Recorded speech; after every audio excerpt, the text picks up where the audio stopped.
खारगे जी, कमल हसन जी,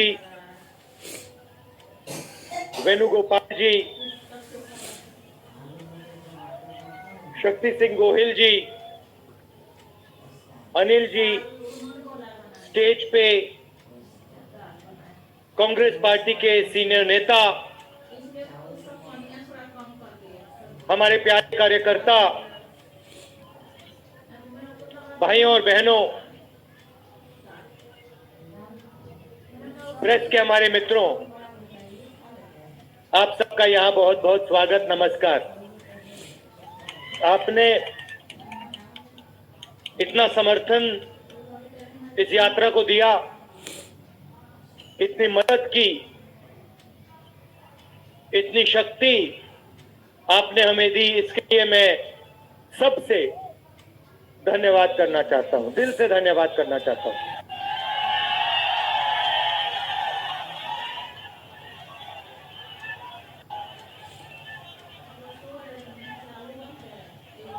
इस यात्रा का लक्ष्य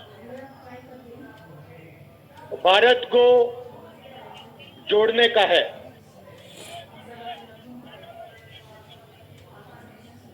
जब हमने ये शुरू किया,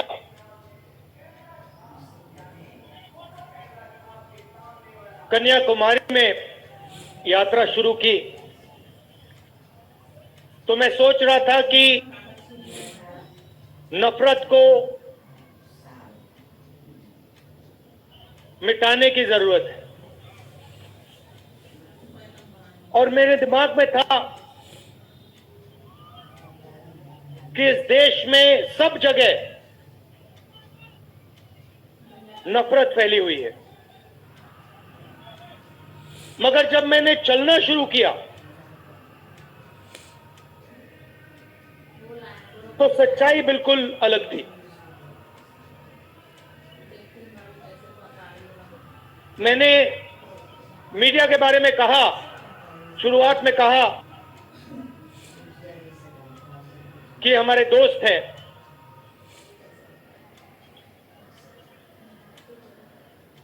हैं, मगर हमारी बात टीवी पे कभी नहीं दिखाते हैं।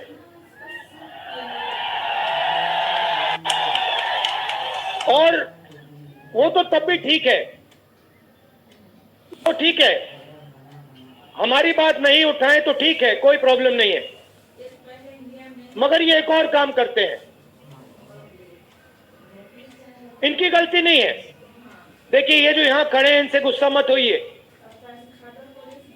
इनकी गलती नहीं है। देखिए, मुस्कुरा रहे हैं, ये जानते हैं लगान लगी हुई है, पीछे से लगान लगी हुई है। मगर इनके जो चैनल हैं, ये भी नफरत फैलाने का काम करते हैं। 24 घंटा हिंदू मुस्लिम, हिंदू मुस्लिम, हिंदू मुस्लिम, हिंदू मुस्लिम, हिंदू मुस्लिम। ये सच्चाई नहीं है भाइयों और बहनों। मैं चला हूं कन्याकुमारी से यहां तक, ये सच्चाई नहीं है। ये मीडिया में चलाया जाता है, फैलाया जाता है। ये देश एक है। इन सड़कों पे लाखों लोगों से मिला हूं, सारे के सारे एक दूसरे से मोहब्बत करते हैं, प्यार करते हैं, गले लगते हैं। तो सवाल उठता है, क्योंकि ये नहीं कर रहे हैं, इनके पीछे जो शक्ति है, इनके पीछे जो शक्ति है वो कर रही है। तो सवाल उठता है, ये क्यों हो रहा है? जब सच्चाई ये है कि देश का आम नागरिक, चाहे हिंदू हो, मुस्लिम हो, सिख हो, ईसाई हो, किसी भी जात का हो, वो एक दूसरे से प्यार करता है, मोहब्बत करता है, एक दूसरे की इज्जत करता है। 90% लोग इस देश के एक दूसरे से प्यार करते हैं, मोहब्बत करते हैं, इज्जत करते हैं। देखिए मेरे सामने, ये देखिए, घूम के देखिए, ये जैन मंदिर है, गुरुद्वारा है, मंदिर है, मस्जिद है। ये है हिंदुस्तान। ये सच्चाई है हिंदुस्तान की। और ये नई बात नहीं, ये हजारों साल से इस देश की सच्चाई है।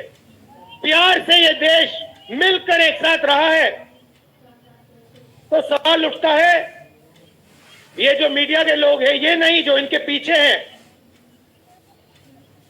ये नफरत क्यों फैलाना चाहते हैं? आपने कभी पूछा अपने आप से कि मीडिया 24 घंटा कभी मोहब्बत की बात नहीं करेंगे? कभी आपने देखी है? कभी टीवी पे देखा कि देखो एक हिंदुस्तानी दूसरे हिंदुस्तानी से गले लग गया? कभी देखा? नहीं, कभी नहीं दिखेगा। सही बात है ना? सही बात, कभी नहीं दिखेगा। इसका कारण है भाइयों और बहनों, मैं आपसे पूछना चाहता हूं, आप में से किसी का कभी जेब काटा गया है? आपका जेब काटा गया? आपका जेब काटा गया? तो जब जेब काटा जाता है, आपका काटा गया ना, तो जब कोई आपका जेब काटता है तो वो क्या करता है? सबसे पहले उसे क्या करना पड़ता है? नहीं नहीं नहीं, ब्लेड तो बाद में आता है, मगर पहले क्या करता है? पहले वो आपके ध्यान को इधर करता है, आपके ध्यान को बेकार उधर ले जाता है। भाई और बहनों, ये जो करा जा रहा है आपके ध्यान को हटाने के लिए किया जा रहा है, और ये 24 घंटा करते हैं और फिर आपकी जेब काटी जाती है। बढ़िया बढ़िया, क्योंकि सच्चाई है। 24 घंटा हिंदू मुस्लिम हिंदू मुस्लिम हिंदू मुस्लिम, और फिर जो भी आपका पैसा है, किसानों का, मजदूरों का, आपके एयरपोर्ट, आपके पोर्ट, आपकी सड़कें,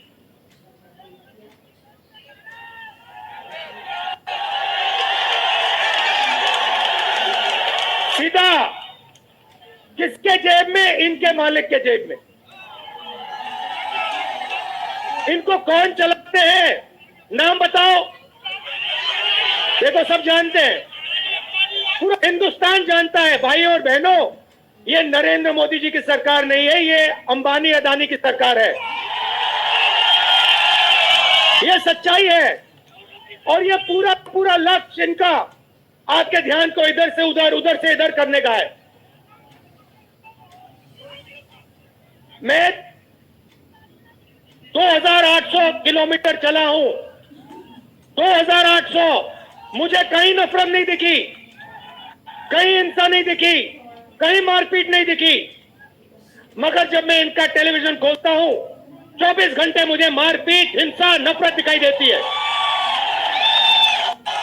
क्यों? क्योंकि ये आपका ध्यान इधर से उधर ले जाना चाहते हैं। जो सच्चे मुद्दे हैं उस पे आपका ध्यान गलती से ना चला जाए। जैसे जब कोई आपकी जेब काटता है, वो चाहता है कि आपका ध्यान आपके जेब पे गलती से भी ना चला जाए।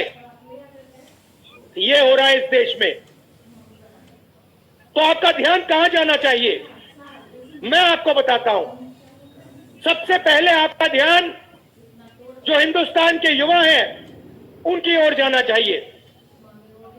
आप किसी भी युवा से पूछ लीजिए, वो आपको बताएगा, मैंने इंजीनियरिंग की, मैं डॉक्टर बनने के लिए पढ़ा, मैंने आईएएस के लिए तैयारी की, मैं जज बनने की कोशिश कर रहा था। पूछो क्या किया? पढ़ाई की? कितने साल की? स्कूल, कॉलेज, यूनिवर्सिटी सब पढ़ लिए, और फिर क्या हुआ? आज क्या करते हो? मजदूरी करता हूं, पकौड़े बनाता हूं।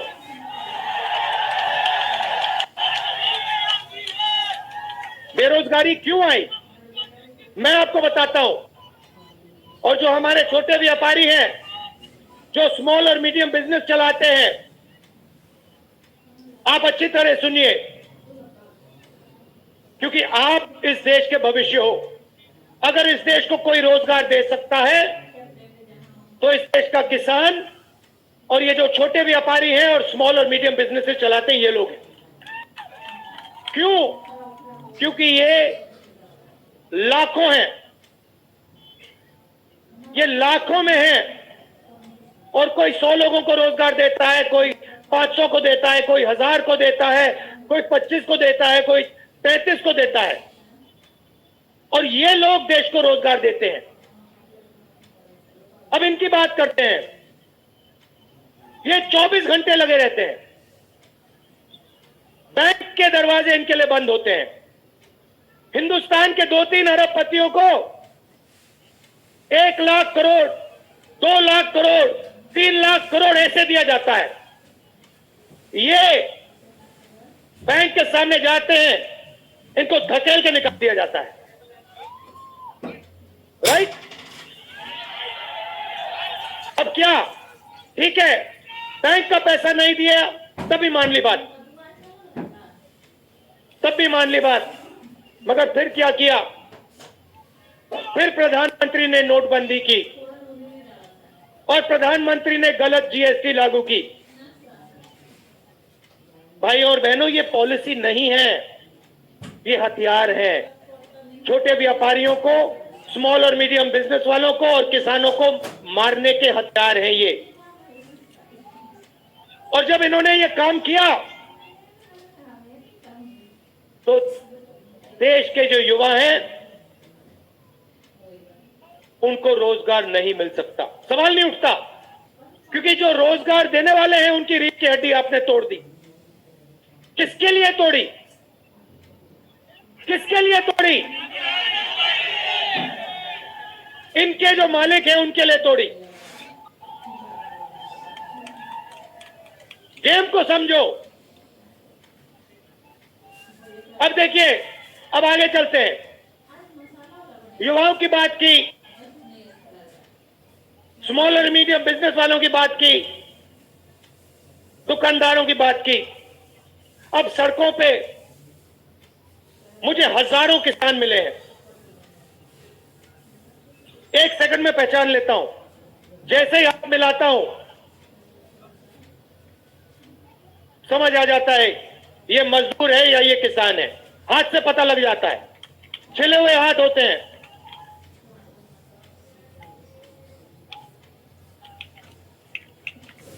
कौन वाले जो मैं सोच रहा हूं?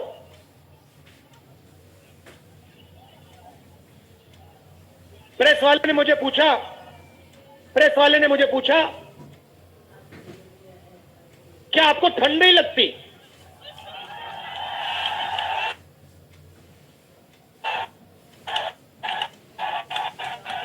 और मैंने कहा ये मुझसे पूछ रहे हैं, हिंदुस्तान के किसान से क्यों नहीं पूछते? ये हिंदुस्तान के मजदूर से क्यों नहीं पूछते? ये हिंदुस्तान के गरीब बच्चों से क्यों नहीं पूछते? फिर कहते देखो 2800 किलोमीटर चल लिए, कोई बड़ी बात नहीं है। पूरा हिंदुस्तान चलता है, जिंदगी भर चलता है। किसान चलता है, मजदूर चलता है, फैक्ट्री में जो काम करते हैं वो चलते हैं। तो हमने ये कोई बड़ा काम नहीं किया भाई और बहनें, पूरा हिंदुस्तान करता है, रोज करता है। हम 2800 किलोमीटर चलते हैं, किसान शायद जिंदगी में 10,000, 15,000, 20,000 चल लेता है।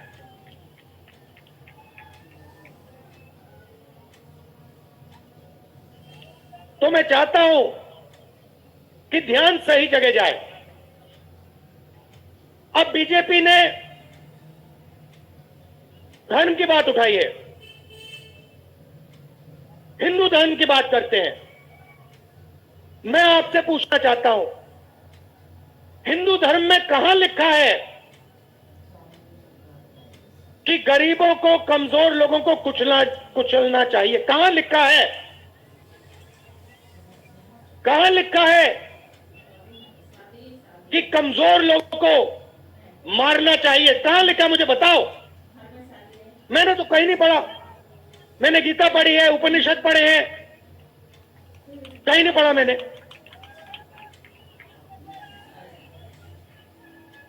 आपने पढ़ा कहीं? गले लगाने की बात होती है। अच्छा ठीक है, देखिए अब ये लोग देश में डर फैला रहे हैं। नफरत नहीं दिखी मगर डर दिखा। किसके दिल में डर? किसान के दिल में, युवाओं के दिल में, छोटे दुकानदारों के दिल में, स्मॉल और मीडियम बिजनेस जो चलाते हैं उनके दिल में, माताओं बहनों के दिल में। मुझसे कहती है, राहुल जी बीजेपी की सरकार में हम तो सड़क पर, शाम को सड़क पर नहीं निकल सकते। तो डर फैला दिया है। सही सही। अच्छा, आपने शिव जी की फोटो देखी है? उसमें उनका हाथ ऐसे देखा आपने? इसको क्या कहते हैं? इसको क्या कहते हैं? इसको अभय मुद्रा कहते हैं। इसका मतलब क्या होता है? इसका मतलब होता है डरो मत। तो शिव जी कहते हैं डरो मत, हिंदू धर्म कहता है डरो मत, और ये लोग 24 घंटा इस देश में डर फैलाने की कोशिश करते हैं। अच्छा, एक और मजे की बात बताता हूं आपको। मैं सोच रहा था, आपने ये यात्रा देखी होगी, इसमें आपको हिंसा दिखी? कहीं नहीं दिखी? किसी ने किसी को मारा? किसी ने गाली दी? नहीं। आपने इसमें नफरत देखी? बिल्कुल नहीं। इसमें किसी ने यह पूछा भैया तुम्हारा धर्म क्या है? किसी ने कहा भाई तुम हिंदू हो, मुसलमान हो, सिख हो, ईसाई हो, क्या हो? नहीं। किसी ने यह पूछा तुम स्त्री हो या पुरुष हो? किसी ने यह पूछा तुम्हारी क्या जात है? बिल्कुल नहीं। कपड़े भी नहीं पूछे, कपड़े भी नहीं पूछे। अच्छा, इसमें आपने देखा होगा, पता नहीं आपने देखा या नहीं, इसमें कुत्ते भी आए। कुत्ते भी आए इसमें, कुत्ते आए। और आपने, अगर आप टीवी देख रहे होते, आपने एक देखी होगी, कुत्ते को किसी ने नहीं मारा, किसी ने नहीं मारा। इसमें गाय भी आई, भैंस भी आए, सुअर भी आए, मैंने देखा। वो तो सब जानवर आए, सब लोग आए, और यहां पे कोई नफरत नहीं थी। जैसा हमारा हिंदुस्तान है वैसे ये यात्रा है। कोई नफरत नहीं, कोई हिंसा नहीं, कोई गलत सवाल नहीं। कभी कभी कोई गिर जाता, जैसे हमारे हरियाणा के पीसीसी गिरे, धड़ाम से गिरे, केरला के सब नेता गिर गए। 1 सेकंड में लोग उनको उठा लेते थे, 1 सेकंड में, टाइम नहीं लगता था। ये है हिंदुस्तान। नहीं, देखिए, मैं आपको एक बात बताता हूं, सच्चाई समझनी होगी। सच्चाई ये है कि जैसे इन पर लगाम लगी हुई है, वैसे हिंदुस्तान के प्रधानमंत्री पे भी लगाम लगी हुई है।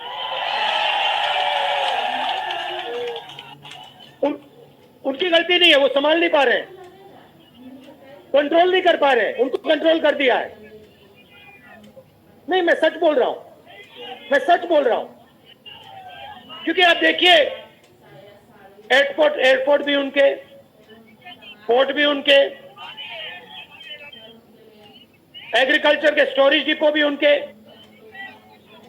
और क्या उनका, हाँ, लाल किला भी उनका, लाल किला भी उनका,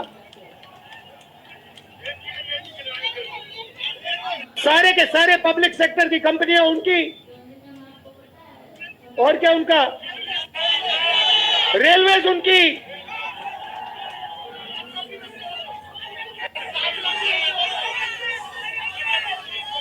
अभी भाइयों और बहनों, ताजमहल भी चला जाएगा, तो सब कुछ उनका। तो ये देश की सच्चाई है। हाईवे भी उनके, सेलफोन भी उनके।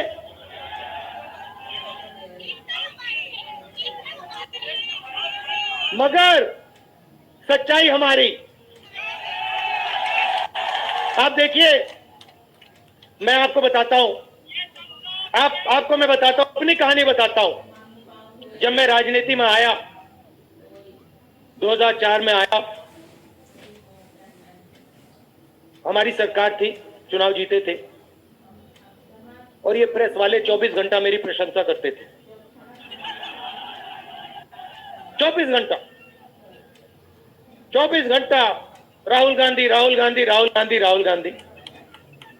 फिर मैंने क्या किया, मैं चला गया भट्टा परसोल। नहीं सुनो, आपको समझना है ये है क्या। मैं भट्टा परसोल गया और मैंने किसानों का जो जमीन का मामला है उसको छेड़ दिया। और भाई और बहनों, जैसे ही मैंने किसानों का जमीन का मामला छेड़ा, वैसे ही ये मेरे पीछे पड़ गए। उसके बाद जमीन अधिग्रहण बिल, भट्टा परसोल के बाद जमीन अधिग्रहण बिल लाया, कांग्रेस की सरकार लाई। उसके बाद तो पूरा फुल टाइम 24 घंटा मेरे पीछे पड़ गए। प्रधानमंत्री जी ने, बीजेपी ने, मैं आपको सच्चाई के बारे में बताना चाह रहा हूं, प्रधानमंत्री ने, बीजेपी ने हजारों करोड़ रुपए लगा दिए मेरी छवि को खराब करने में। हजारों करोड़ रुपए। और आपने देखा होगा, मैंने एक शब्द नहीं बोला, बिल्कुल चुप, बिल्कुल चुप। मैंने एक शब्द नहीं बोला। मैंने ये नहीं बोला भैया ये गलत बोल रहे हैं, ये ठीक नहीं है ना, मैं बिल्कुल चुप, चुप। क्योंकि मैंने कहा चलो देखता हूं कितना दम है, और लगाया। पूरी की पूरी मीडिया लग गई, व्हाट्सएप पे लगाया, फेसबुक पे लगाया, सब जगह 24 घंटा राहुल गांधी के बारे में। कुछ नहीं बोला मैंने, पूरे देश में फैला दिया। और फिर 1 महीने मैंने आपको सच्चाई दिखा दी, और पूरा पूरा खत्म। देखो सच्चाई कैसे काम करती है। सच्चाई को छुपाया नहीं जा सकता है, कहीं ना कहीं से सच्चाई बाहर आ जाती है। और ये यात्रा हिंदुस्तान को जोड़ने की है। क्यों? क्योंकि इस नफरत से, इस डर से हमारे प्यारे देश को नुकसान हो रहा है।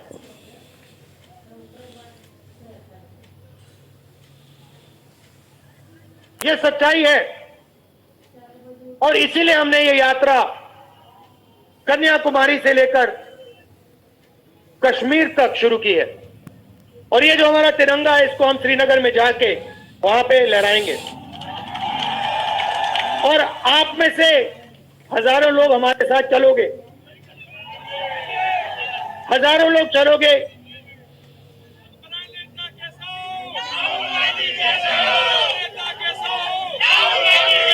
तो भाई और बहनों, देखिए, सच्चा मुकाबला दुनिया में, सच्चा मुकाबला चाइना और हिंदुस्तान के बीच में है। ठीक है, चाइना ने 2000 स्क्वायर किलोमीटर हमारी जमीन ले ली है। प्रधानमंत्री जी कहते हैं कि हमारे बॉर्डर के अंदर कोई नहीं आया। तो भैया प्रधानमंत्री जी, अगर कोई नहीं आया तो हमारी सेना उनकी सेना के साथ 21 बार क्यों बात कर रही है? और हमारे जो सेना के लोग हैं, हमारे डिफेंस फोर्सेस के लोग हैं, वो क्यों कह रहे हैं कि चाइना ने हमारी जमीन ले ली है?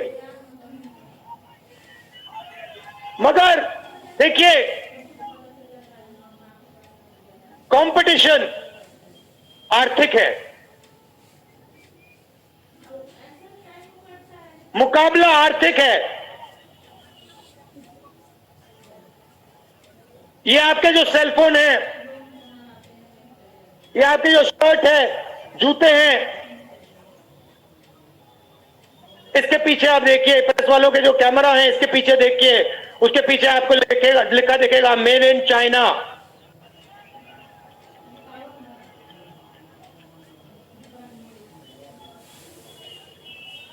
हमें शर्ट के पीछे, सेलफोन के पीछे, जूतों के नीचे मेड इन इंडिया लिखना है। और एक ऐसा दिन आना चाहिए जब शंघाई में कोई युवा नए जूते खरीदे, उसके नीचे देखे made in new Delhi India. ये हिंदुस्तान चाहिए, इसी से हमारे युवाओं को रोजगार मिलेगा। तो ये करना ही पड़ेगा, चॉइस नहीं है। और ये हम करके दिखा देंगे, ये देश कर सकता है, करके दिखा सकता है। आप सबने इतना प्यार दिया,